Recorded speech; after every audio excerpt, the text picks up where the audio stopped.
Hello everyone, welcome to our video today. I'm going to introduce the new products on my right hand. This is ultra low temperature the chest freezers, and you can use for the laboratories. Let me give you the overall dimensions first. For the unit's length about like a 21.5 inches wide, and include the hinge, the handles at the front. It's total about like a 25.5 inches deep. And also the overall height of the unit is about like a 35.5 inches tall. As we can see, the units, they having the lockers at the front. For these handlebars, you can pull it up, and they do have the inner side space.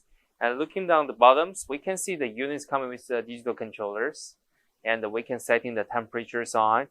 On side of the units, they having a covers on it. This one is mounted with the compressor system at the bottoms. So we can take a look closer to see the inner side dimensions. For the inner side dimensions, it is about like a 12 inches wide and the 12.5 inches long.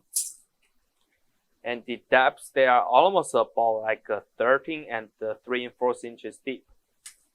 And also the manufacturer give you the accessories. They can clean the inner side, the surface of the ice. And they also do having a drain hose at the bottom right here. You can just pull it out to let the water drains out. And also looking the behind of the units, we do having the ETL sanitation stickers from the manufacturer. They mark the brand's name, cooler report, and also they do have all the cut sheets information on it. Looking the bottoms, they do having the 110 plugs right here. The manufacturer give you standard of 110 plugs. And the small pull out hose, this one for the drain the water out too, and also have the serial numbers on mark of the stickers. So that's what be the all demonstration information about the products. If you do have more questions, feel free to contact with us. Thank you.